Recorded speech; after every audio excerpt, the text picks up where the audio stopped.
al weet, ons hengel hier so vandag by Buurman. So, wat die hele konsep oorgaan vandag is voorbereiding vir SA's. Jy beter feestbel. By Buurmans. Mooi Maddie. 85 meter. Nuggets.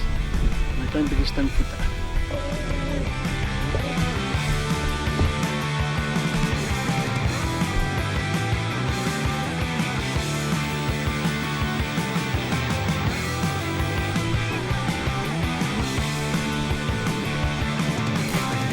Look at this redbreast, 1.04 kilograms.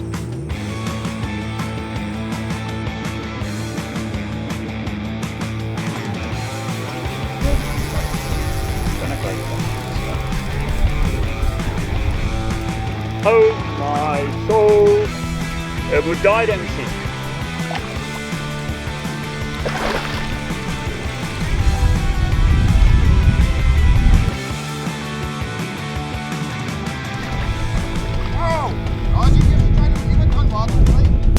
Wel dan, Lekker daar sien.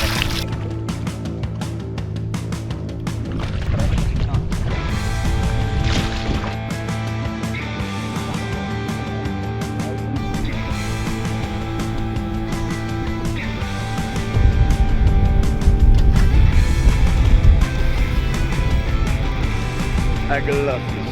Partykeer ook het er al net nie.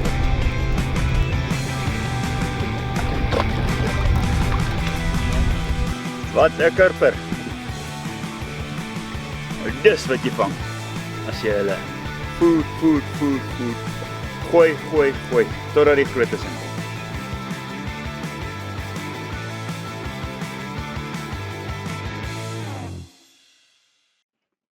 Nou ja, baie welkom. Dit is die begin van die 2024 reeks. Baie welkom by Four Anglers Live. Nou ja, dis die plek waar ons lekker gaan kuier, elke 2 weke of ten minste 2 keer 'n maand, afhangende van hoe daar die kalender loop. Natuurlik het ons weer 'n gas saam met ons in die ateljee, Gilbert. Baie welkom hier by ons. Baie dankie Werner, dis lekker om weer hier te wees. Jong, hierdie tyd van die jaar is so besig. Julle ouens wat in die bedryf is, hardloop rond soos niks. So ek sê vir jou baie dankie dat jy tyd gemaak het om hier te wees. Jy's nou so binne 'n dag of wat as jy op pad oor see, so jy gaan so 'n bietjie soek vir nuwe produkte vir hierdie land en vir ons hengelaars. Dis hy. Ons sien uit. Nou ja, wat julle nog gekyk het sover is waar hengel ons. So elke maand is daar so 'n paar plekke wat ons gaan hengel saam met verskillende gaste en in elke Four Anglers Live wys ons vir julle net so 'n paar van daardie, kom ons noem dit hoogtepunte. We're just showing the highlights of exactly where we went and what you can expect to see over the next month or so on our YouTube channel. So look at this, watch, and then they will be available quite soon. So there's also another couple of things that we're going to share with you in terms of where you can fish. Maar vir eers, wat gaan ons alles in hierdie program doen? Ek en Gilbert gaan gesels, natuurlik sekuriteit is 'n groot issue langs die water. So dit gaan ons bietjie oor praat en Gilbert het vir ons 'n paar interessante goed hier. Ons gesels met een van die doyens in hengelbedryf, John Pledger. Ons hoofredakteur Eugene Creer gesels met hom. Ons gaan kyk 'n bietjie daar onder teen die kus saam met Running Ray, wat daar is in terme van rots en strandhengel. En dan is daar nog so 'n paar ander verrassingkies, iets soos the rig mechanic, julle gaan dit sien. Ons raak 'n bietjie tegnies met Gilbert en nog so 'n paar ander verrassingkies. Julle sal sien op die einde, ons het 'n baie opwindende tyd wat voorlê en 'n paar goedjies wat besig is om te gebeur. En daarom sê ons vir julle moet dit geniet saam met ons vanaand. So, wat is in die kalender op pad vir die volgende paar weke of maande? Daar is natuurlik die Ratel hengelkompetisie. Dit is die dames hengelkompetisie in St. Lucia, die Loskop Kurper Bonanza die 2 Maart. Dan is daar 'n interessante kompetisie, die McNab. Dit is daar in Pongola se wêreld. Jy kan tot 'n buffel gaan skiet. Natuurlik 'n bes kompetisie daar in Natal jy moet daarna gaan kyk, een van die grootstes. Nou daar vir hierdie ene het ek so 'n bietjie van my Cryptnotes nodig, 'n paar interessante goeters wat daar gebeur. Catchalot het 'n Promania, 'n lekker groot Promania, eerskomende naweek 17 en 18 Februarie. Dan is daar natuurlik die freestyle feeder kampioenskappe wat plaasvind by die Nyl. Die Tackle Pro SA het 'n freestyle toernooi 16 en 17 Maart by Flamingo Valdam. Dan is daar die NDU Pairs Classic, lekker groot prysgeld wat daar is. Dit is 'n Promania 6 en 7 April by Jackie Leonard. Dan is daar nog 'n Promania, Slammers doen vir ons 'n Women's Day Classic die 9de Augustus en dan iets wat julle na moet natuurlik uitsien en ons gaan later vir julle by die volgende live gaan ons bietjie vir julle meer daarvan vertel, ook van die pragtige pryse wat daar is. By Club Amigo, daar's 'n hengelnaweek 10 en 11 Augustus by Rietspruit. Lekker groot. Nou ja, dit is die dinge wat alles gebeur. Ek het so 'n bietjie Cryptnotes hierso, so verskoon my as ek so nou en dan hierso loer. Ek moet dit onthou. Nou ja, dan wil ek ook natuurlik baie dankie sê vir ons borge. Ons hoofborg vir die live is Gysbert Motors en natuurlik Orion Audiovisual wat seker maak al ons klank en ons kameras en al daardie goed in die ateljee is 100% reg. Ons sê vir julle baie dankie. Sonder julle is dit vir ons nie moontlik nie. Nou, wat ons ook gaan doen, ons het natuurlik, want ek net kyk die lesers, ja, ons het natuurlik 'n pragtige leserskompetisie. Kom ons kyk wie was die leser wenners gewees. Van die afgelope maand, Vincent Blighnout en Colin Winnan. Hulle het natuurlik pragtige Bank Angler hemde gewen. Hulle was hierdie maand se wenners. So jy kan ook inskryf. En dan sal nog 'n paar ander goed wat jy kan wen. Jy kan natuurlik van Fish 'n lekker hamper daar wen met 'n klompie goedjies in, voer en dips en alles. En natuurlik weer 'n Bank Angler of 'n stywelyne hemp. Hang af of jy 'n seehengelaar of 'n oeverhengelaar is. En jy kan dan, as jy gekies word as die wenner, wen jy nou een van daai outjies. Ons gaan ook 'n paar ander goedjies weggee deur die loop van die maand en ek wil gou daaroor gesels. Gilbert, van jou kant af gee ons 'n paar goed weg. Ons het 'n crossfire. Miskien kan jy so vinnig die toepassing van hierdie pragtige spinning setup net vir ons verduidelik en saam met die paar pakke van die plastics wat jy saam met dit weggee. Werner, eerstens die crossfire reeks en die katrolletjies is maar eerstens gemik op basshengel, maar ook baie eenvoudig. Jy kan granter met dit vang, jy kan kurper met dit vang en dis actually 'n baie nice all-round setup. Nou hierdie setup het ek mee gehengel as 'n review en hy's nog steeds, julle sal sien hy is vol lyn. Hy was ook by Garieptam, hy was ook by die Brede Rivier, so hy het granters gevang en hy het baber gevang. So hierdie stok en katrol is natuurlik ons hoe noem mense dit? Pre-loved. Pre-used. So hy's ingebreek, hy kan visvang alreeds. So dan gee hulle vir ons 'n paar van die reaction plastics saam met dit weg. Ja, ons het 'n paar nuwe exciting kleure. Ene wat ek nou vir jou gewys het, hierdie flash, wat as jy vir hom kyk, dan sien jy bruin en goud. Maar as jy maar die pakkie uithaal en jy hou hom in die lug, dan raak dit weg. Dan is hy deursigtig. Dan kyk jy half deur hom. Dis reg. En hierdie is natuurlik die stretch. Dit is die action stretch, so hy dryf. Dit is 'n floating bait en hy's verskriklik durable. Baie sag, so dis nie 'n harde tipe aas nie. Iets wat ek vir julle sê baie dankie vir. Ek moet altyd as ek 'n pakkie gryp, dan moet ek nou weet, is dit floating of is dit sinking, en dit sout in, en dit nie. Nou hier het hulle nou vir my mooi gecolor code. So die bloue dryf, hy's in die water. Dit is jou stretch, hy sê ook stretch. En hy sê, en dis die stretch en hierdie rooi en gele is onder op die bodem en hy sink. So ek weet altyd hulle werk so. Dis reg. Die oranje pakkies is earthy colors en die blou is obviously watercolor. So dit is maar net om dit nou een te sit. Hierdie pryse is natuurlik vir ons 4 Anglers lede, ons 12 members. And you don't have to do anything, you must just be a member. Whether you are a monthly member or an annual member, doesn't matter. If you're an active member on the list, you will be in the draw for this, and it will run for a month, and in a month's time, we will then give this away. Gilbert, baie dankie vir julle. Ja, en natuurlik al hierdie nuwe klere is in al die hengelwinkels beskikbaar. Dit is al reeds gesirkuleer, so die ouens verkoop al reeds van hierdie Livingstofspad. Baie geluk en well done met 'n pragtige mooi reeks. Ek moet sê julle het baie goed gedoen op klere. Nou ja, dit is in terme van die lesers. Ek wil ook vir julle uitnooi om deur die loop van die aand natuurlik vir ons vragies te vra. Aan die einde van die program gaan ons dan terugkom en ons gaan luister wat julle gevra het en ons gaan vir julle probeer antwoord wat julle ook al wil hê. Ons het 'n span wat natuurlik saam met ons kyk van ons joernaliste en ons redaksionele personeel en hulle gaan vragies antwoord soos wat hulle kan, maar as daar iets spesifieks is wat jy vir Gilbert wil vra. Ek sien Robbie Richards het daar genoem die Champ of Champ kompetisie. Die spesie kompetisie vind die 22ste tot die 25ste Februarie by Rodekoppies Hengeloor plaas. Wel, daar's nog een. Daar's nog een. Goed. Ons gaan die vragies bymekaar maak en dan natuurlik aan die einde van die program gaan ons luister na wat julle wou geweet het en ons gaan antwoord.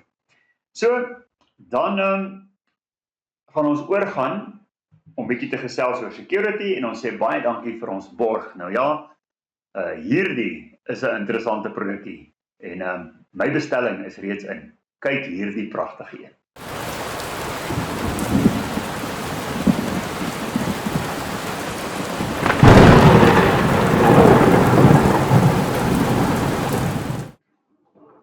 Maak seker, jy kry jou stel dreinmakers. Interessante skoene daai. Dreinmaker, ja. Dreinmaker. Kyk, hy moet water kan sirkuleer. Nou ja, dis natuurlik een van die goedes. Niks so erg as om te loop met 'n klomp water binne in jou skoene. En klippies binne jou skoene. Ja. Dit is nie lekker nie.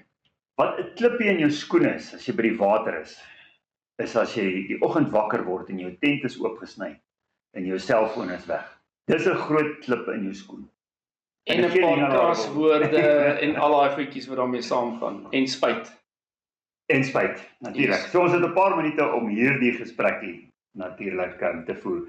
Gilbert, bietjie konteks. In die Suid-Afrikaanse konteks, is daar natuurlik hierdie elemente wat by die damme is en hulle is absoluut opportuniste. Korrek. En hulle is natuurlik altyd daar om ietsie te gaan gryp. Korrek. Nou by party van die damme en veral die met groot vis in remote areas en daai tipe goeders is die probleem erger. Maar jy sê altyd vir my, wat het jy by jou huis? En hoekom het jy dit nie by die water nie? So Kom ons praat daaroor. As jy by jou huis kom, het jy natuurlik jou erfvisomhein, jy het 'n elektriese hek, jou voertuig word verkieslik in 'n motorhuis toegesluit. As jy jou huis oopsluit, het jy die wering, jy het veiligheidshekke. So vanaand as jy gaan slaap, dan sluit jy alles, maak seker die alarms is aan en dan het jy 'n rustige nagrus. Maar hoekom doen jy dit nie by die dam nie? So die eenvoudige ding is en touchwood, hierdie beginsel wat ek nou aan julle gaan verduidelik, doen ek al vir die laaste 13 jaar.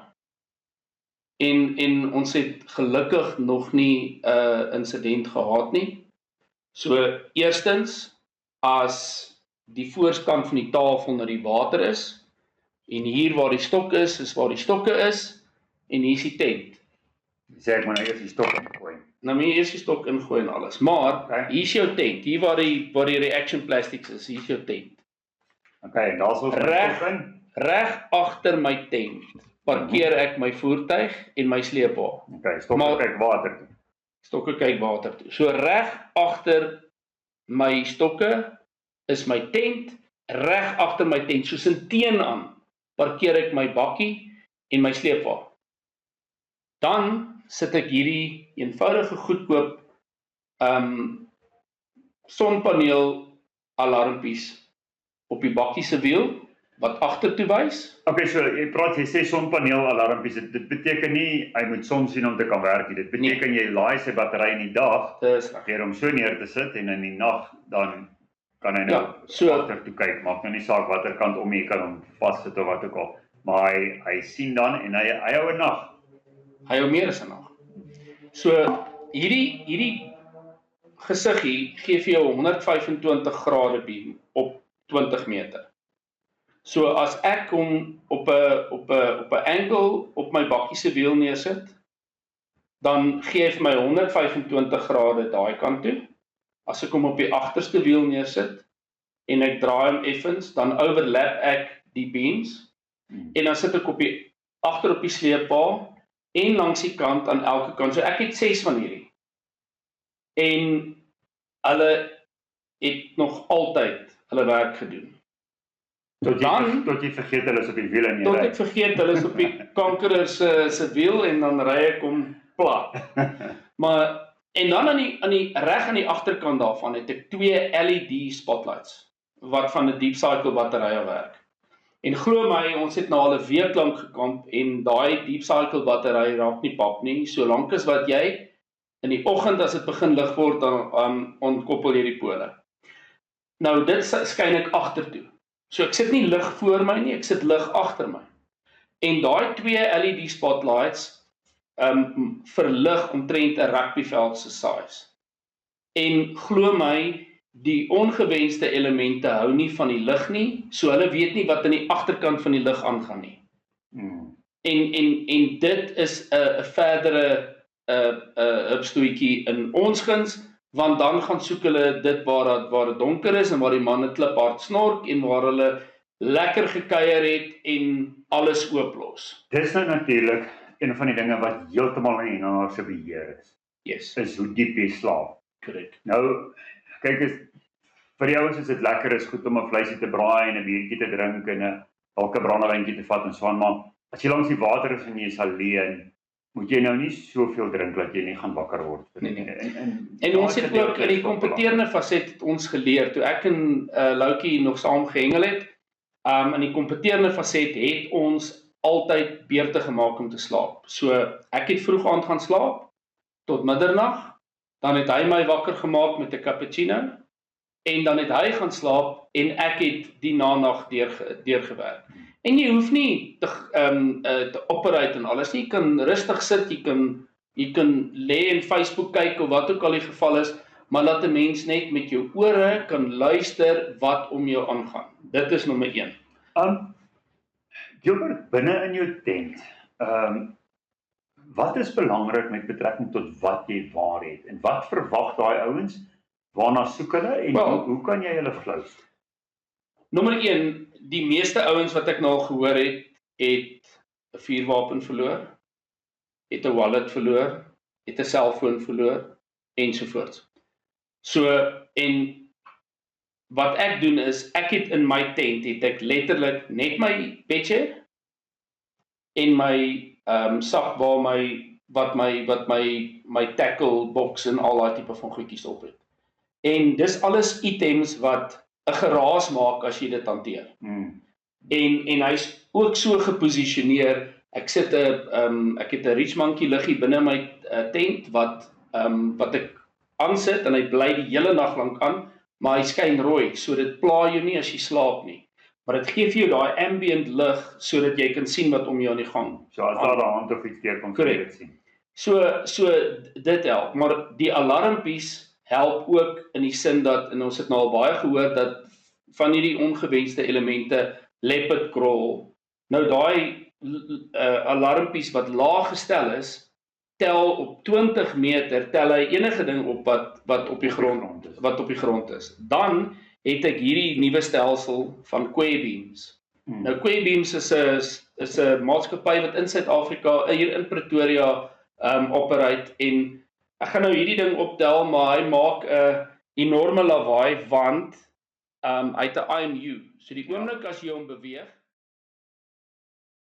so ek gaan hom wegvat van die Right. Nou, daai Kyk, stelsel, Daai hoor jy 'n kilometer of meer ver. yes, maar dit is 120 decibels wat hy uitskiet. Ek het 4 van daai oë. Nou daai het double beams. So jy moet hom omtrent 1.5 meter hoog opsit. Ja. So dan gee hy vir jou op 90 grade 20 meter weg enige iets groter as 'n Jack Russell. So jy kan jou Jack Russell saam met jou vat, hy tel nie Jack Russell op nie. Maar enige iets met 'n liggaamsgewig groter as 'n Jack Russell gaan hy optel. So. En glo my, hy tel dit op. So hy tel nie 'n uil op wat deur die beams vlieg in die aand nie. Hy tel nie 'n blessoener op of enigiets van daai aard nie. So die ander triek is, nou is ons by Rodekoppiesdam byvoorbeeld. My boot is in die water. Op my boot het ek 'n battery.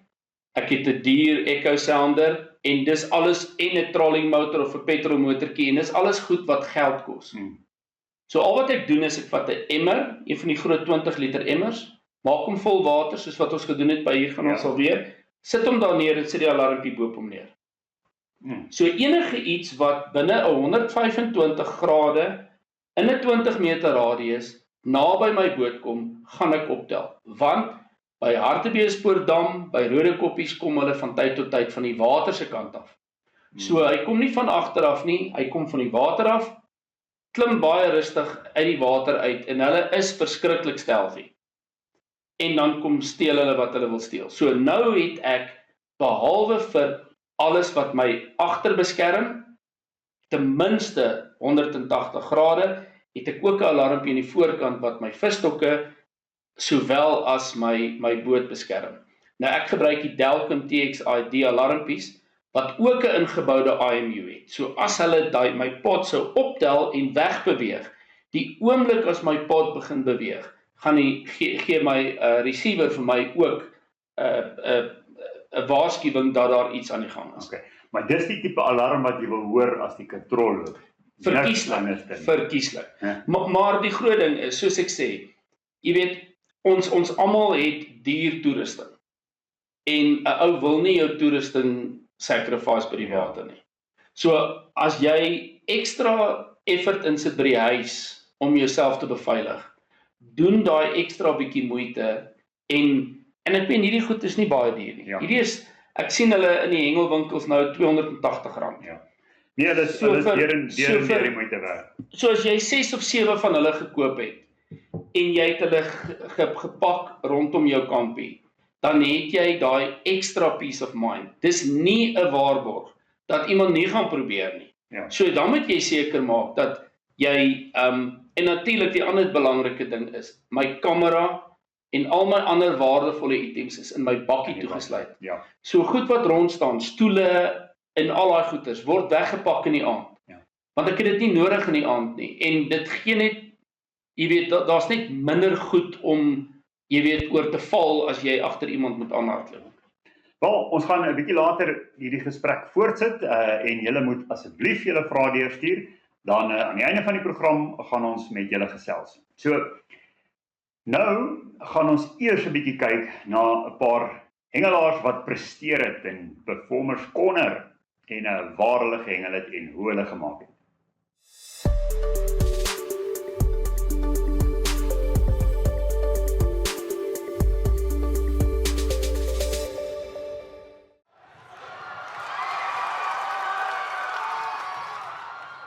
Ja, ons kuier vanaand saam met Chris van die Westhuizen en hy is een van die aanbieders wat Bloemhofdam aangevat het, bamboespruit. Chris, well done met die Promania wat julle aangebied het. Julle het 'n walvrag vol vis gevang. Baie geluk daarmee. Baie dankie om Werner. Dis baie lekker om saam met hom te kan kuier. En ja, bamboespruit is maar 'n plek baie na in my hart. Hoekom het jy besluit om die Promania daar aan te bied? Maar Werner, ek gaan eerlik vir jou sê, ek het myself besluit hierdie jaar, weet ek, ons almal hou van hengel en ons hou van lekker hengel, maar met die finaal wat in hierdie jaar weer moontlik Bloemhof toe gaan, het ek besluit, kom ons hou soveel as moontlik by Bloemhof. Daar's baie hengelaars daai kant wat nie soveel events kan bywoon by die Vaaldam of die plekke hier naby nie.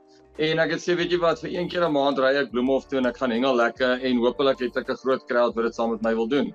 Dit lyk vir my dit gaan definitief waar wees en dis ook nie miskien Bloemhof nie, dis definitief Bloemhof by die sloop. Die water is klaar geboek, alles is reg. Ons het daai hele oor vir daardie spanne kompetisie, die Romania semifinal, die finaal. So ons hoop ons gaan lekker vang daar. Nou ja, jy's ook nie net 'n goeie aanbieder gewees nie, jy was ook 'n goeie hengelaar. Jy het albei daar baie goed gedoen. Eendag jou sone gewen, ander dag net gemis. Chris Noordman het jou bietjie uitgestof met gewig. Hy was die sonder man op die dag. Yes. So ek het die Saterdag kon ek daar in my sone wen met 28 vis vir so net onder 35 kilos. En ja, Chris Noordman was in tweede, so hy was net agter my die Saterdag want ons het langs mekaar gesit. En die Sondag toe ons pen, toe sit ons weer reg langs mekaar, maar ons sit toe heelwat dieper in die sone in. En ons het gesien die Saterdag het daar definitief groter vis uitgekom, so ons het albei 'n definitiewe plan gehad. En aan die einde van Sondag het ons albei 30 vis gehad. Ek het 72 kilos gehad, hy het 81 gehad. So well done, hy het 'n goeie fight opgesit. Ja. Uitstekend. Ek sien die top 5 het oor 1000 punte gehad elkeen. So dit was uitstekend. Nou ja, ek gaan die top 10 van Werner, ekskuus. Net om vir hom te sê in die top 10 was daar 9 van die hengelaars wat oor 1000 vangstepunte gemaak het. Al dis uitstekend, baie goed. Dis great. Ek wil kyk of hierdie jaar een van hulle by Bamboe saam met julle kan hengel. Asseblief, oom is welkom, dit sal fantasties wees. En dan gaan ek dit feeder doen, method feeder, want dit voldoen aan popgooi standaarde. 100%. Dis heeltemal reg, daar's nie fout nie, oom. Chris, ek wil gou vir jou 'n paar vragies vra en hulle gaan net so vinnig wees. Okay, ons gesels ook met Gerard Brits en Chris Noordman, ook twee van die manne wat uitstekend gehengel het. Natuurlik, Gerard het ook een van die dae gewen. Uitsonderlik gehengel, 30 vis, 35 kg. En op die tweede dag 'n tweede plek overall. Nee, dit was die eerste dag. Nee, die tweede dag. Tweede dag 48 vis, 65 kg. Chris Noordman natuurlik. Hy was die ou wat minder vis gevang het, maar hy het daai groot visse gevang. So 'n sak van oor die 80 kg, ongelooflike sakke vir Bloemhof. So, ek wil gou by julle eerstens, welkom manne, welkom op Full English Live. Baie dankie oom. Baie dankie om Werner. Eerste vraag, afstand. Oom Werner, ek het die Saterdag het ek die oggend begin op 45 meter hengel. Ek het letterlik een stok gegooi daar, die ander een het ek gehengel vir babers en ek het daai baberstok 4 keer gegooi sonder om suksesvol te wees. Toe besluit ek om al twee stokke kort te hengel en te fokus op dit. Ek het toe die visie stil raak, het ek 5 meter geskuif na 50 en ek het die dag klaar gemaak op 55 met al twee stokke. En die Sondag het ek die oggend so begin op 50 meter met al twee sommige van die woord go of hard gehengel daar. En toe ek sien Chris Noordman vang hy groter vis bietjie verder, toe skuif ek die stok 80 meter toe en dis waar ek klaar gemaak het met al twee op 80 meter. Eerstens, Gerard, afstand. Oom 40-45 meter. Lekker naby. Om Werner, ek het gehengel 85-75. Voer en aas. Voer, daar's niks anders as SVB se nuwe daai Extreme, die Superfine. Daai voer is vir my regtig fenomenaal. Hy het bietjie meer gewig omdat hy fyner gemaal is en hy's bitter sag. So as jy daai ding mix en lekker fluffy aanmaak, hy val ongelooflik blus hy en dit is vir my 'n fantastiese voer. In terme van aas het ek letterlik die Sondag aangegaan waar ek die Saterdag gestop het. Dis 'n harde geel flout op die onderste hoekie, 'n wit gumtree oezertjie van Supercast op die boonste hoek, chop parabay of chop en sniper. Kariba wurmpie onder saam met 'n Dracula fluitie en 'n sagte geel fluitie bo. Ek het gehengel 'n garlic oozer saam met Karibaitjie of 'n springwurm en net gewone Parabay Legend op die bol. Dis interessant dat daai vleisaas hier so deurgekom het. Wel gedaan julle. Okay, tipe strop en hoekgrootte. Rietvleisstroppe al twee, redelike kort skaggie. Ek sou sê seker so 20 cm lank skaggie en die hoeke was back nommer 2 hoekies gewees. Oom, ek het springs gevang en toe het ek later rietvlei toe gegaan, maar ek het agtergekom die springs het vir my beter gewerk en dan het ek nommer 2 hoekies gebruik. Werner, ek het gehengel met 'n gewone rietvlei met 'n 1.5 sinkertjie met 'n ek het gewissel tussen 'n nommer 2 hoekie en 'n nommer 1 hoekie. Ek het maar so tussen die twee gespeel. Gerard, een kol of het jy geskuif? Ek het een kol gevang Saterdag en toe het ek 2 kolle gevang Sondag omdat die vis stil geraak het ek maar net weer 'n kol bietjie verder 5 meter verder gemaak. Chris. Ek het op die 75 het ek gestiek en ek het geëindig op 'n 85, 75 en ek het daar gebly. Ek het nie rondgeskuif die middag rondom dit nie. Net so ander vraagie vir julle albei eintlik. Was die diepte wat julle gehengel, ek praat nie van die afstand nie, was die diepte belangrik of het julle net 'n spesifieke afstand gegooi of het julle probeer om 'n spesifieke diepte te vind? Ek het afstande het ek vooral gekry by mense, maar dit het nie gewerk nie. Toe het ek agtergekom ons is besig om oor die vis te gooi. Toe ek korter afstand deur die 40 meter gooi, toe ek binne 2 minute toe ek in die vis en toe het ek die Sondag ook toe nou so gevang. Ek het vroeg die oggende, ek het beide dae het ek redelik gesukkel in die oggende, so ek kon net nie die vis op die korter afstande kry soos al die ouens om my nie en ek het toe net besluit ek gaan die dieper afstande hengel. Dit het wel minder vis gegee, maar definitief kwaliteit vis. So dis die rede hoekom ek op 'n dieper afstande geëindig het. Jy het klaar gesê een kol of skuif en jy het gesê jy moes bietjie skuif en toe maak jy klaar op daai spesifieke kol, so ek het daai antwoord. Nou wat het die verskil gemaak? Oom Werner, ek dink regtig as jy gaan kyk na kan noem. Jy moet vir my een ding sê, net een wat ding, is die enkele ding absoluut akkuraatheid oom. Absolute akkuraatheid. As jy gaan kyk na al die ouens wat in die verlede gepresteer het op bamboespruit, daai akkuraatheid is van kardinale belang om seker te maak daai stok is kol na kol op dieselfde afstand, want 'n Marjon Koster het my dit geleer dat as jy daai vis trek daar, hoe meer kos jy op daai kol sit, hoe vinniger en meer aktief raak die vis. Daar so akkuraatheid is seker van die mees kardinaalse belang op daai oewer. Gerard, een ding wat 'n groot verskil gemaak het vir jou. Ek het elke bal wat ek gegooi het ek in vlaapoeier gesit en dit het ook gehelp want dit was warm en die wind het gewaai sodat my bal wat nou daar hang reg staan nie vinnig droog word nie. Dan help dit om sodra jy klaar gemaak het om sommer klaar in die vlae te skit, dan ek het agtergekom dit werk nogals en ek het elke bal so gemaak. Werner, ek moet vir hom sê akkuraatheid het vir my definitief 'n verskil gemaak omdat ek altyd daar moes opvang speel. Omdat ek nie in die oggende vis kon kry nie, het ek hoe akkurater ek dit op my kol neersit, hoe vinniger die vis geëet. As jy dit moet oordoen, wat sal jy anders doen? Ja, oom, as ek Saterdag moes oordoen, sou ek beslis die baberstok nie so baie kere gegooi het om te traai van daai groot snorre vang nie. Ek sou vroeër begin het om hom korter te hengel en die Sondag dink ek die enigste ding wat ek kon anders doen was om een van my stokke bietjie vroeër na die dieper water toe te skuif en te probeer daai groot kaaps kry. Wat sal jy verander as jy dit môre weer moet oordoen? Gerard. Ek sou vroeër ekstra afstand gekies het. Ek het stil geraak toe ek net een afstand vang. So ek sou 'n bietjie vroeër daai besluit gemaak het om vroeër te skuif. Wel, Werner, om te begin sal ek definitief vroeër moet begin vis vang, maar ek sal 'n korter game agter mekaar moet sit dat ek getalle in die net kan kry.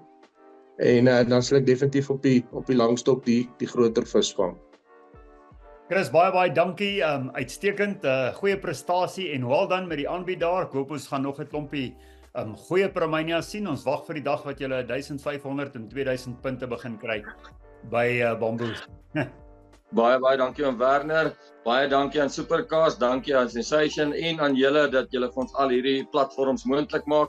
Dit is vir ons as hengelaars en as hosts 'n absolute voorreg om te kan weet ons het ergens 'n trefkrag van mense wat dit raak sien. Dit is 'n absolute voorreg. Onthou ook vir die Promanias van hierdie jaar, ons het gesê dat ons wil 'n bietjie alternatiewe goed doen. So middag-aand sessie or something like that by Bamboes is altyd 'n opsie, né? Ek het 'n ding oopgestel, 'n voting poll oopgestel op die Supervans groep met betrekking tot 'n 3 dae kompetisie, 'n triple kompetisie wat Paasnaweek gaan plaasvind en die belangstelling is so groot dat ek klaar die water geboek het. So Paasnaweek is daar 3 dae na mekaar, Vrydag, Saterdag en Sondag Primania aan by Bamboespruit weer 'n keer. Wonderlik, julle moet dit geniet. Baie dankie vir jou saamkuier. Dankie oom Werner, ek waardeer julle lekker aand. Wel julle twee, dit was 'n uitstekende prestasie. Julle het baie goed gedoen. Dis baie interessant om te hoor van die afstande storie. In my boeke is Bloemhof nog altyd of spesifiek Bamboes 'n tegniese venue met betrekking tot diepte en maak sulke walletjies af en as ek hengel, soek ek altyd 'n spesifieke diepte, nie noodwendige afstand nie, want op een plek kan jy op 25 meter kan jy 8 meter kry en op 'n ander plek is 8 meter op 45 of 50 meter. So ek soek maar altyd die spesifieke diepte.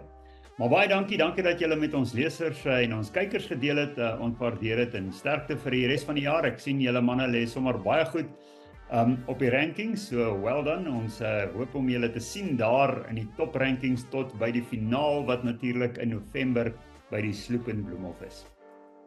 Baie dankie om Werner. Nou ja, is dit nie interessant nie, hè? Iets wat ek van daardie onderhoude geleer het, is die absolute belangrikheid om langs die water die hele tyd te dink, eerstens, en anders om akkuraat te hengel. Daai op hierdie tafel gooi die hele tyd, die waarde daarvan is ongelooflik. So as jy wil in jou hengel belê, dan moet jy gooi.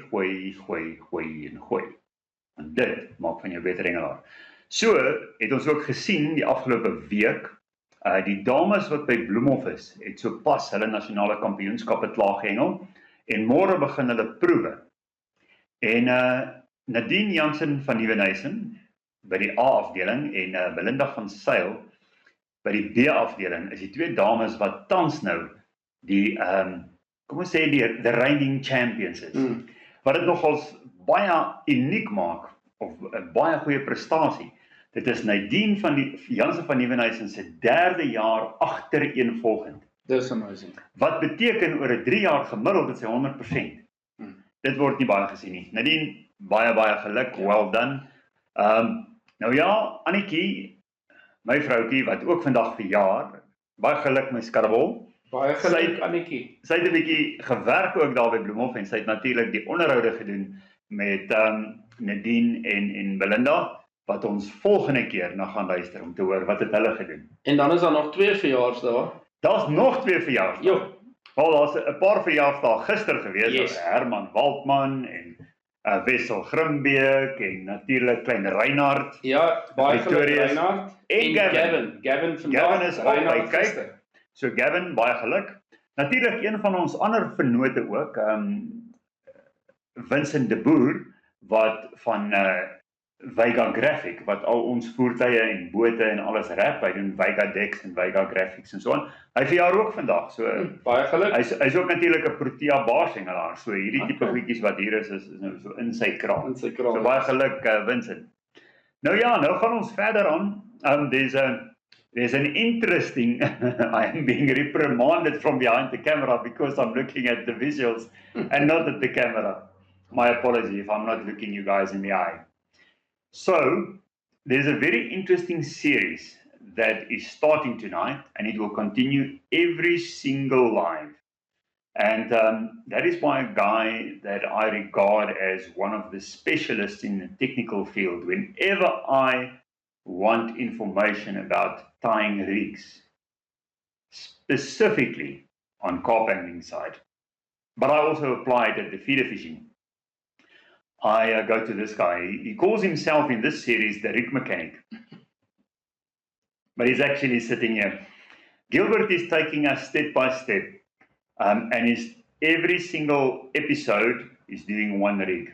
So I think all the rigs that he knows is probably going to take about 10 years to get through all of them.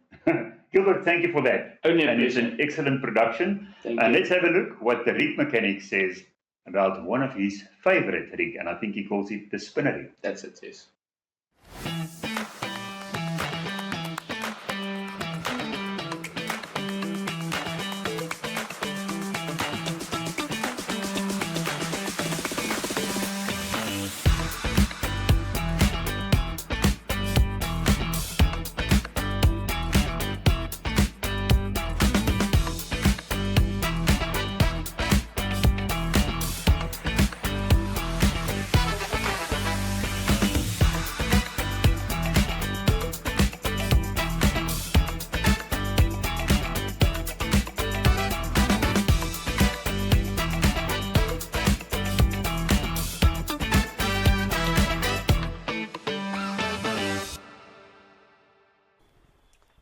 Welcome to the Rig Mechanic. My name is Gilbert Foxcroft, for those of you that don't know me, and in this week's extract we are going to be talking about the faithful spinner rig.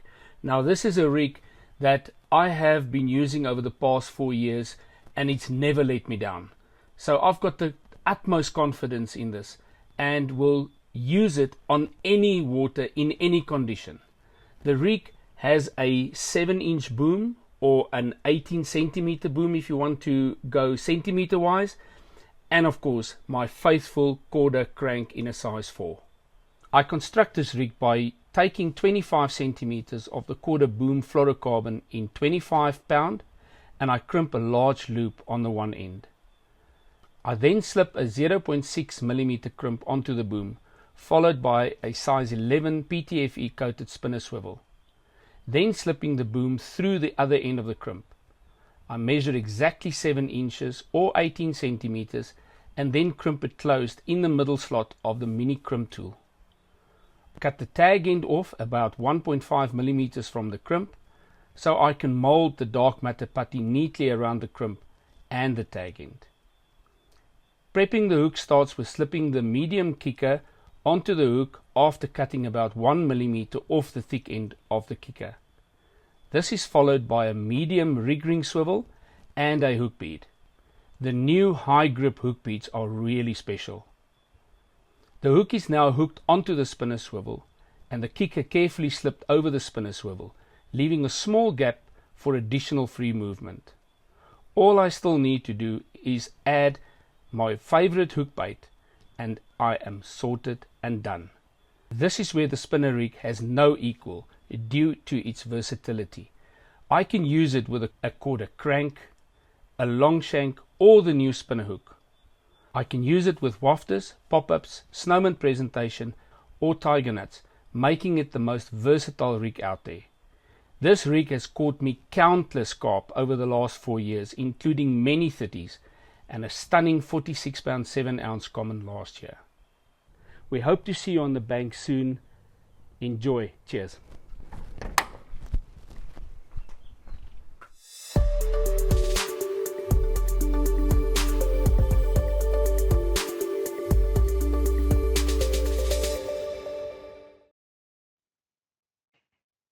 Baie dankie aan Conqueror hier in Eastrand wat natuurlik Tough Dog as 'n suspensie installeer.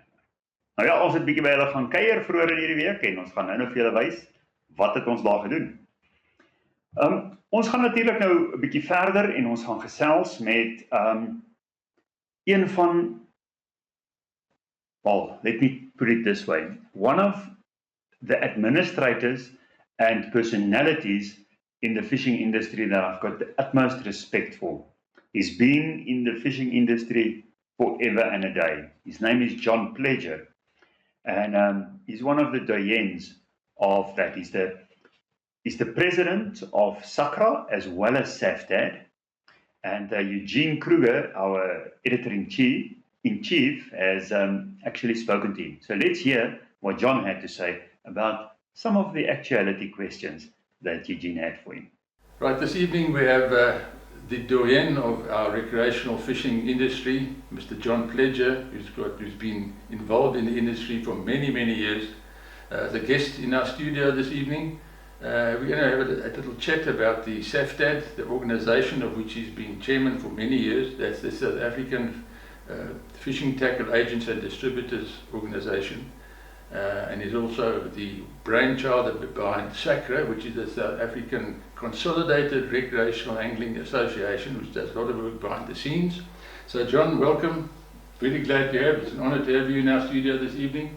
SAFTAD, last year at the SAFTAD AGM, you were once again chairman, undisputed, and there was a few guys who thought they would like to sort of get more involved there, but since you've had a rather tragic, your wife Wynne passed away, so that's been put on hold.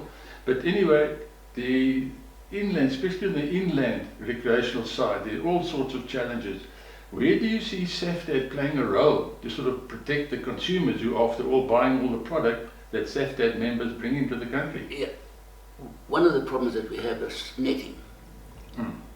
So we have allocated netting to one of our members, and he's looking into the problem of netting. The other one is licenses, and we have one of our guys looking into licenses. And the third problem, big problem, is quality of water. That hasn't been allocated yet, but it is going to be allocated to one of the members, and we'll be looking into that. So those are the three things that we're going to attack in the short term. Yeah, in the short term, yeah. Another problem that we have, which is not related to SAFTAT as such, but the SAFTAT people are importing all the tackle that we use in the thing. But now, a lot of it comes in by boat, and we have harbours that are clogged.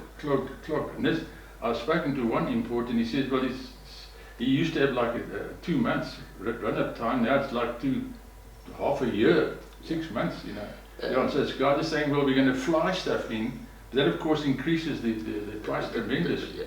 Yeah. What actually, and look, you know, with this conflict in the Middle East, that's going to create even bigger problems. Yeah. We're doing a lot of our stuff is flown in. Once we get the merchandise to the ports, the next trick is to get it from the port to Johannesburg. The railways don't run efficiently, so it's motor transport, and the roads are inundated with trucks going all up and down. It's just it's a fiasco actually. It's a big headache, and you know, a lot of the consumers don't realise before they ship anything, I have to open up a letter of credit. That letter of credit freezes my bank to the tune of that letter of credit. All right. Now that is done when I place the order. Then the factory takes a month or 2 months to make up the order. Then they put it in the high seas. It can then take, with the delays that we've got, another month or 2 to get here. Yeah. So you can't, 2 months, 4 months, 5 months. Then it'll take at least a month to get up to my warehouse for me to unpack it and start to sell it. That's 6 months. Yeah. So for 6 months, I have got money frozen in the bank that I cannot touch because of the delays in the imports. And unfortunately, that has got to be covered by profit to cover that expense. So it's the sooner that things get back to normal, we will then can look at prices stabilizing and maybe even coming down. Now, John, just to end off our insert is very coming to an end, but you've been involved now with recreational fishing for many years. What is your immediate sort of like prognosis for the next year or two? I think that the market's going to stagnate. Stagnate? Yeah. I don't think there's going to be a big growth. Any growth that the individual importers do gain most probably will be at the expense of one of their competitors. Okay. So in other words, you're saying the cake the total market, the cake's not going to get bigger. Yeah. I don't think the cake's going to get much bigger over the next couple of years. I think it's going to stagnate for a period of time until politically South Africa's, if ever, is stable, and the world is stable. At the moment, it's troubled times, and nobody's quite sure what's happening. But anyway, you remain positive in any way. Very positive. We believe that there's sufficient out there for all of us to survive, run businesses. There's sufficient out there for the angler to get what he needs when he needs it at an affordable price. And as long as we can continue with that, there's a market. Okay. If anything changes, then it's going to be difficult. Well, thank you so much. Well, that's our first actuality insert. Thanks again to Mr. John Pledger for being here this evening, John. Much appreciated. And as he says, we can still look forward to being a positive stance for our recreational angling. So with that, go outside, cast the line, take care. Now just remember that the entire interview with John Pledger will be available on our Facebook page as well as on the YouTube channel. What we are giving you here is a condensed version with many of the topics that we are doing here. We are just giving you a little bit of it so that you can go and watch it afterwards. Also remember, you must ask the questions on our YouTube or on the Facebook page, and me and Gilbert will then answer it as best as we can. So moenie ons te veel vasvra nie, maar ons gaan definitief probeer, en as ons nie die antwoord ken nie, dan gaan ons natuurlik dit soek of iemand raadpleeg wat dit ken. Maar hierdie ou weet gelukkig baie. Now there's a guy down in KwaZulu-Natal. When I go down on a yearly basis, I always spend some time with him, and it's normally the week just before Comrades, so when I'm trying to take it easier, and he always takes me fishing somewhere on the Natal coast, and then we run everywhere that we go. So in the week before Comrades, I run like another 40 k's on the beach. Hence, I call him Running Ray. Yeah, he's a busybody. So Ray Thompson is one of the most knowledgeable people down there in the coast, and he will also on a weekly basis tell us what is happening there, what is there to catch, what has been caught, and what can we do, or what you can go and catch in the week looking forward. So let's hear what Running Ray says.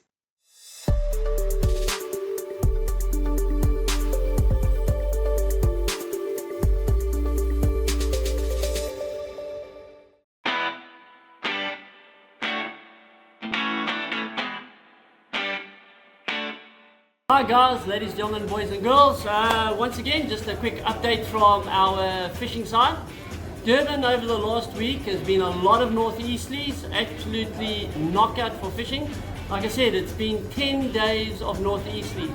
The water eventually on Saturday got cold, and of course the guys climbed in and got a lot of diamonds at Umtanzini area. Some teams that fished up there got over 2 tons, for instance Warner's 2.6 tons, NCA 4 tons, Old Boys 1.4. So there were a lot of fish caught, a lot of butterfly rays caught up at the Umtanzini area. Down in the Durban area, Friday the water got cold. There was quite a few fish caught on Friday and Thursday. Down on our beachfront, of course the water, like I said, got cold.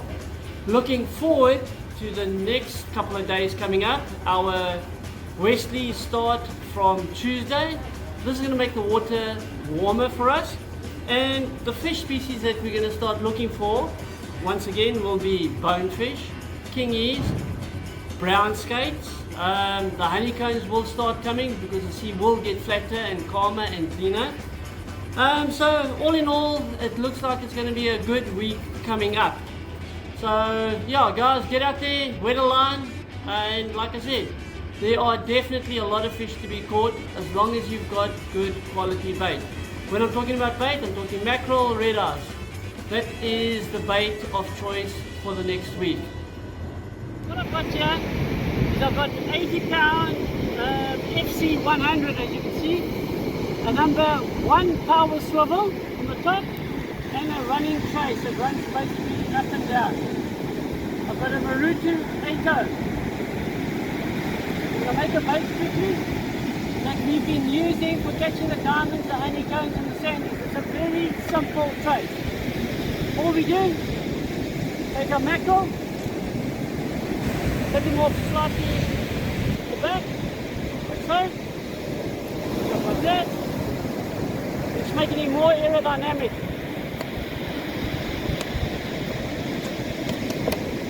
We chop the nose just before the eye off.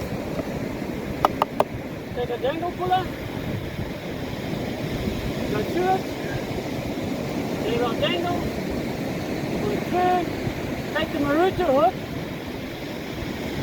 straight to the top of the head. So what we've done is we made the bait a lot smaller. It's not as long, not as big. There's a lot of small sandies around as well as big fish. So easiest way to do it, you just take some cutlets,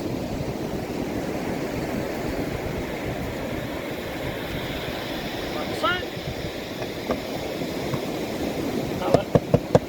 cocker hammer. Just to soften up the bait a little bit, get the smell going, because the bait is frozen.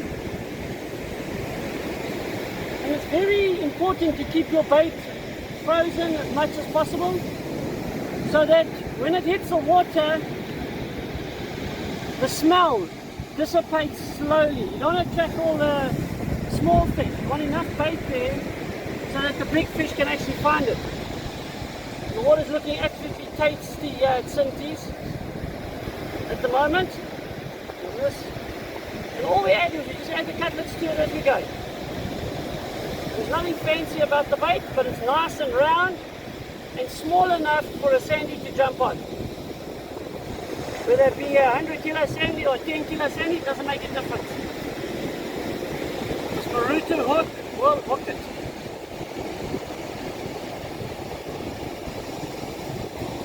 Just remember, when it's a smaller fish, give it a bit more time to feed. Obviously the bigger sandies and honeycombs and diamonds will just floorboard you.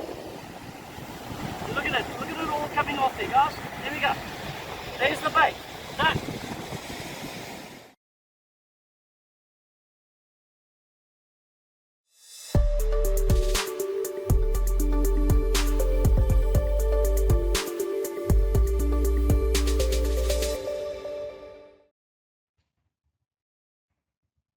Baie dankie aan Supercast wat die volgende insetsel vir ons moontlik maak. And thank you to Running Ray, who has taught us a couple of things. So this is the time to go and catch those big flats and sand sharks, a couple of big ones there. Die honeycomb is allemaal mooi, Gilbert. Het jy al 'n honeycomb gevang? Nog nooit 'n stingray gevang nie. Ja, ek het al 'n klein haai gevang, maar ek is maar meer op die kabeljoue en daai tipe van goed. As die grant is. 37 kg kabeljoue op 'n Prorex 7 voet, sulke goedjies. Ja, die extreme kant af. Ek het 'n groot sontuil gevang van by die 200 kg. Ek het hom gesien, ja, maar daai ding sit 'n ongelooflike fight op. Yes, dis 2.5 ure se geveg daar. Ja. So, if you still have any questions, please pop them into the comments. We'll answer them gladly. Maar in the meantime, gaan ons 'n bietjie gesels oor iets anderster, Gilbert. En dit geld, ons het spesifiek gepraat oor spesiehengel. En spesiehengel gebeur nie in 8 ure nie. En dis oornag en is lang tyd en sulke tipe goeie. So, ek is baie goed met pak. Ek pak verskriklik baie. Nee, as ek klaar gepak het, dan het ek nog 'n trailer nodig. Yes. Nou, ek was so. Afgesien van al die alarmpies en die ander goedjies wat jy daar het. Wat is essential vir 'n tipiese naweek sessie? Kyk, Werner, soos ek nou gesê het, ja, ek was ook so gewees. Ek het op 'n stadium as ek vir 'n naweek gaan kamp het, was die bakkie vol dat daar nie plek is vir 'n muis nie. En ek het 'n sleepwa gehad en daar was nie plek vir 'n muis nie. En daar was nog steeds goed wat by die huis gebly het. En ek het dit nou so gerefine dat ek nie meer 'n sleepwa nodig het nie en dat ek gegaan het van 'n vol bakkie na 'n bakkie waar daar nog plek is om nog goeders te pak, behalwe as ons nou die kamera toerusting en goeders pak om te gaan vervulling. So, al wat jy sê is, as ek gaan hengel, moet ek saam met jou gaan, maar daar's plek vir jou bakkie vir my ander goed. Op die dak, ja. Maar nee, wat is die essential? Vir my die essential, ek het 'n Tempus Bivy, so daar pas net een bedchair in, so kan nie ekstra goed vat nie. So ek het 'n bedchair, boop my bedchair outomaties gezip op hom is my slaapsak. So dis wat in die tent is, en dan het ek 'n stoeltjie wat bo op die bedchair pas, so hy hak op die bedchair vas, so ek het nie nog nodig vir 'n ander stoel nie. Ek het 'n bivy tafeltjie, en ek het my compact frame carry-all, waar my tackle box en al daai goeders in is. Ek het 'n sakkie, in steede van 2-3 krate, het ek nou 'n sak met my hoekase. Ek het 2 emmers met particles en gecrushed boilies, en dan het ek in steede van 'n gasbottel met 'n groot ketel, het ek nou 'n klein burnertjie met 'n opskroef gasbotteltjie en 'n klein keteltjie. En in steede van om net kook wat jy nodig het.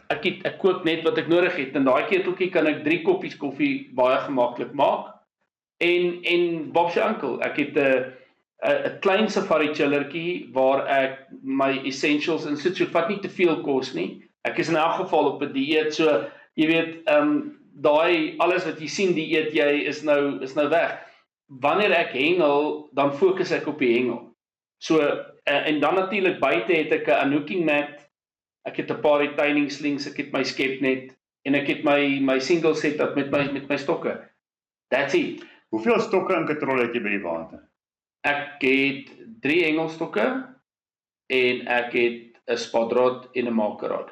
Okay, en katrolle en daai tipe. Katrolle het ek altyd 'n stel spaarkatrolle en spaarspoele en 1 of 2 tolletjies lyn, want dit gebeur, jy weet, dat 'n man met 'n boot iewes skielik verbykom en daar gaan jou lyn, dit het al gebeur. Of in die nag as jy terugkom, ry jy jou eie lyn raak. Ja, ek het dit baie lanklaas gedoen, touch wood, maar ja, maar dit gebeur, veral as dit wind is en is moeilik en jy het baie gemors in die water en jou lyn draai. Val daai sluit, die wintermaande wanneer die sluit byvoorbeeld by roderkoppies opkom, ja, dan kan jy maklik 'n hele spoellyn af. So ek het regtig alles geminimize. Ek vat regtig baie minder. Ek het vriende wat nog minder vat. Jules byvoorbeeld, hy Uber dam toe en hy het letterlik 'n boot vol goedjies en dan sy stokke en dis dit. Jy het dit gehoor? Jules, en by the way, daar's 'n baie interessante artikel op pad van Jules in die volgende digitale uitgawe van die Uber-hengelaar. Hy Uber dam toe. So kan jy weet hoeveel goed hy saamvat as hy dit agter in die Uber. Dis regtig. Dit was scary om dit te sien. Toe dink ek vir myself, as hy met daai bietjie goed kan oor die weg kom, hoekom het jy 'n trailer in 'n bakkie? Hoekom het ek soveel goed? Maar dit is daai what if. Ja. So selfs met die ekstra lyn en goed wat ek vat, is dit ook altyd 'n what if. Van ekstra lyn gepraat. Ek sien hier staan so 'n reënboogie van lyn. Nou ek het nou al met die geel Sunline gehengel, die 7 pond, maar ek sien hier het jy nou 3 interessante kleure. Wat gaan hier aan? Right. Vir die wat nie weet nie, Sunline is die moederliggaam van Cyclone. So dit is 'n premium Japaneese lyn. En ons het nou onlangs begin om hierdie 3 kleure vir die hengelpubliek in te bring. Die Highvis Yellow, wat baie Highvis is, die kleur en dan natuurlik die nuwe Jungle Green. So vir die spesie ouens daar buite, en ons doen hulle natuurlik van 'n 8 pond al die pad en al die breeksterktes tot en met 'n 30 pond. En hulle is in 600 meter tolle en jy het nou probeer om daai 10 pond te breek, selfs met 'n knoopie in. Dis werklik waar 'n ongelooflike lyn. Ek hou van die Highvis want jy kan baie mooi sien waar hy is, maar ook ek hou van akkuraat hengel. So as ek op 'n kollengel aan merk ek en ek haak in en as die vis hardloop dan haak ek net uit en as ek terugkom by my merk dan haak ek weer in. Dis reg. En hierdie geel lyn hou die en jy kan die permanent merkers kan jy die rooi, die blou en swart. En die swart gebruik. So nou het jy as jy op 3 verskillende merke merk dan kan jy dit baie duidelik sien. Dieselfde natuurlik met die wit, maar die geel is jy weet dit is nou maar 'n oeverhengel ding. Die ouens hou van die Highvis lyn. En hierdie is maar baie Kaapie, né? Dis 'n baie Kaapie lyn, yes. En die lyn cast ook verskriklik maklik. Ek het gesien met die 7 pond wat ek mee gehengel het, ek het nou nog nie met die 10 gehengel nie. Met die 7 pond jy gooi ver. En dis 'n lyn wat nie maklik coil nie. So hy's baie limp. En die abrasion resistance op daai lyn is ongelooflik. Een van ons carp brand ambassadors, Lorenzo, hengel met die 16 pond kleur en hy hengel nou al 'n jaar lank met dieselfde spoellyn. En al wat hy doen is hy maak soos wat ons altyd doen met die Sunlight liquid water, maak jy die lyn na 'n sessie skoon en die lyn bly mooi en dit hou aan perform. Ek het gesien met daai ene ook, die ene wat ek gebruik het as ek hom gemerk het met die lyn en ek wil skuif, dan vat ek net bietjie spirits en 'n Dis En wat die kening trek om net in trek om deur en hy's weer skoon. Okay. Yes. Kom ons kyk of daar 'n paar vragies is of daar iets is wat ons vir iemand kan antwoord. Daar was 'n vraag van Marlene van Namibië. Colombia se mense Anel het gesê, natuurlik is sy ook hengelaar, so sy verstaan ons baie goed. Sy het gesê dit is in die haak, sy gaan vir ons uitvind of daar of presies wat en waar in Namibië kan jy van daardie skoene kry. So kom ons gaan loer net 'n bietjie of daar enige vragies is. Sien van die spesie manne is op JC Erasmus, Ronnie Foster, Nico Oosthuizen, Nico, Chris Swart, Nico en Rian, Robbie. hulle het natuurlik 'n groot hengeljaar voor, né? Hulle gaan Billiton toe. Yes. Hulle gaan like Billiton toe. Ja. Wel, sterkte julle. Ons vertrou dat dit met julle sal goed gaan daar. Dit lyk nie asof daar enige ander vrae is nie. Nee, die manne weet van alles. Nee, hulle verstaan. Mooi man. Hulle verstaan. Hulle het geluister. Okay, ek gaan dan nou net vir die laaste keer dan nou net sê, baie dankie Gilbert vir die Crossfire stok en katrol wat ons weggee vir een van ons gelukkige lede, one of our members. So to be a 4Anglers member, it's very easy. You just go and join and pay fast. We've got a number of different payment options. You can use any of those. Dis spot goedkoop om so baie meer as 5500 artikels op die site. So wees deel van hierdie familie en as jy deel is jou naam natuurlik in die hoed en oor 'n maand dan trek ons hierdie pragtige prys. Nou natuurlik het Gilbert vir ons 'n klompie van die reaction plastics bygegee. En julle kan dit wen. So ons sal die volgende oor 2 uitgawes, die volgende live. Hoe dit gaan werk, ons het 1 maand het ons 'n live waar ons met julle kan gesels, waar julle kan vra antwoord en dan die volgende 2 weke daarna het ons 'n pre-recorded live. So word live uitgesaai, maar ons gaan nie direk met jou kan praat nie, ons sal wel vir jou antwoord op die live. So as jy 'n vraagie daar het, ons gaan nog steeds terwyl hy hardloop, het ons personeel wat gaan kyk en julle vrae beantwoord.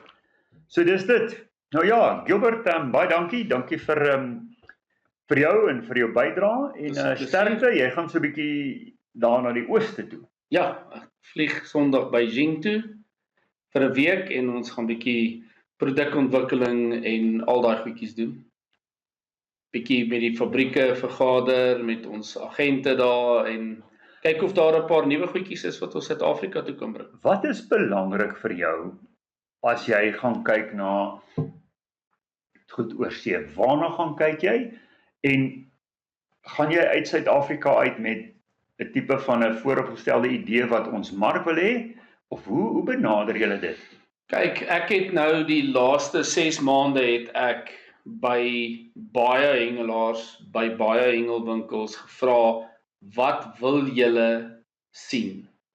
En baie ouens het gesê, hoor hierso, daar was van hierdie goed in op 'n stadium beskikbaar van 'n spesifieke brand. Dis net nie meer beskikbaar nie.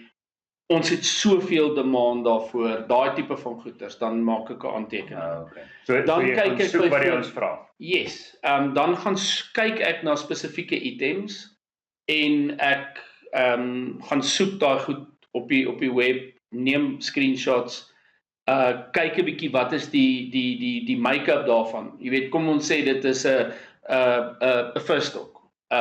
Waarvan is hy gemaak? Hoe is hy vervaardig ensovoorts, sodat 'n ou daai kennis ook het, sodat wanneer jy met 'n fabriek praat, dat jy nie lyk asof jy nie weet waarvan jy praat nie, want as jy weet waarvan jy praat, jy sê ek soek dit.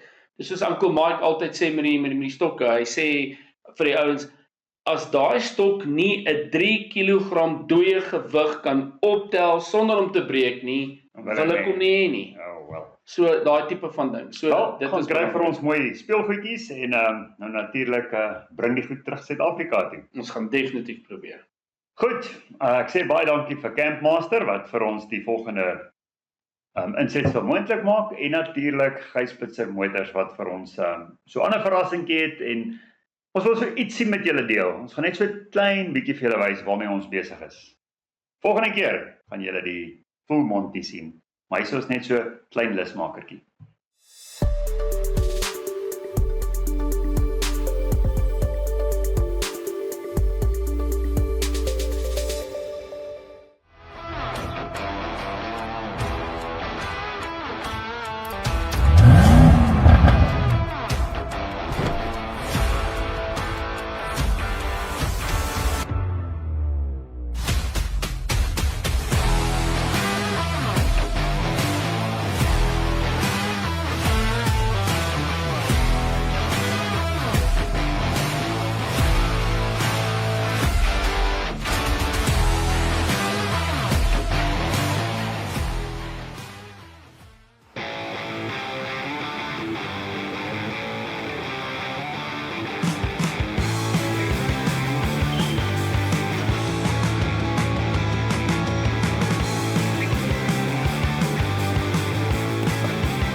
En volgende keer gaan julle hom sien met sy nuwe baadjie aan. Hy het nog so 'n paar goedjies om te doen. Konker het dit natuurlik vir ons daai Tough Dog suspensie ingesit.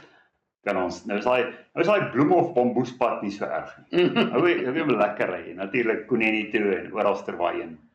Ja, veral daai sagte sand en ja, skielike op en afs. Iets wat ek nie geweet het nie en ons gaan julle sien, het ons met Pieter Kreer van Conqueror Eastrand gepraat en hy het vir ons bietjie verduidelik oor die Tough Dog suspensie en ek kan ook sê my bakkie het nou 'n skokbreker in met 9 verstellings afhangende van waar ek ry. Okay. Ja, interessant. Nou ja, ons gaan nou goodbye sê, maar voor ons goodbye sê, is daar 'n uitnodiging wat ek wil uitsit na julle toe. En Skalk praat so 'n bietjie met ons oor die liefde van visvang. En hoekom hy lief is vir visvang. En nou het ons vir julle 'n plekkie, ons gaan elke episode gaan ons uitspeel met I love fishing because. Ek lief visvang want. En dan kan jy vir ons ook jou bydrae instuur. Hy mag net nie langer wees as 10 sekondes nie. En jy sê vir ons why you love fishing. Maar kom ons hoor wat sê Skalk en 'n paar van ons contributors oor hoekom is hulle so lief vir visvang. Nou ja, hy gaan dan uitspeel en dan sien ons julle volgende week, nee, oor 2 weke van nou af, sien ons vir julle op die live en hou aan visvang, stuur die vrae, gee ook vir ons idees van dit wat jy wil hoor met ons oor gesels. As jy enige iemand spesifiek in daai stoel wil hê, nomineer hom en ons kry hom om hier te kom sit en met julle te gesels. Ja, Gilbert, ons laat jou nooit hier wegry sonder iets in jou hand nie. Baie dankie. Dankie vir jou bydrae. Hier is 'n pragtige Full Anglers en Bank Angler Koffievlees. Koffie en koeldrankvlees. Hy hou warm goed warm en koue goed koud. Moet hulle net nie saam insit. Nee, moenie stres daaroor nie. Jy gaan lekker koffie drink. Baie dankie. Okay, wel, dis dit. Dankie Gilbert vir jou tyd. Baie dankie. Weereens baie dankie aan Gysbitzer Motors en Orion Audio Visual en natuurlik al ons ander borge wat vir ons hierdie program moontlik maak om met jou te kan deel. Lekker aand, totsiens. Totsiens. Die vraag wat gevra word is, wat maak visvang vir my besonders? Nou, ek het deur 'n klomp goed in my kop gegaan en ek kan maar nie help om te begin by die feit dat toe liewe Jesus sy eerste 2 disippels gekies het, was dit vissermanne nie. So ek dink ons is 'n baie spesiale breed, as ek dit so kan stel. En ek het lank gaan dink, wat is daai awesome oomblik vir my van visvang? En omdat ek nou al 'n lang ruk in die hengelbedryf is, het die bedryf en die hengel vir my 'n geleentheid gegee om 'n klomp goed te sien en natuurlik ondervinding op te tel. En ek het besef dat om 'n dienaar te wees van hierdie sport is vir my die ultimate. Wat bedoel ek daarby? Wanneer ek kan raad gee en advies gee en spesifiek wanneer jy 'n persoon iets leer van visvang en daai gesiggie, ek wil sê dit lyk of die son opkom. En die visvang gee vir hom die geleentheid wat ek het om daai gevoel te kry wat jy nie kan beskryf nie. So vir my is dit om terug te gee, om elke persoon wat oor my pad kom met dieselfde respek te behandel en te hanteer en vir hom iets te leer wat dit vir my geleer het. So daai van visvang is vir my besonders om bietjie terug te gee van dit wat ek ontvang het en dit bly vir my en sal vir my spesiaal bly van my sport visvang. I love fishing because it brings families together. Ek love visvang. Maak nie saak waar in die wêreld is nie, jy kan altyd bietjie gaan lynnet maak. Jy het so min nodig soos 'n 6 voet teleskopies of 'n visstok, 'n boksie met 'n paar ekstra goedjies, hoeke, sinkers, floats ensovoorts en jy kan gaan vang net waar jy wil. Nou, ek was nou weer gelukkig genoeg geweest om bietjie te gaan dobberhengel in Lake Malawi. Awesome dag op die water geweest, 137 van die dam se kurpertjies gevang en 'n lekker sonbrand ook opgetel. Maar ja, fantasties.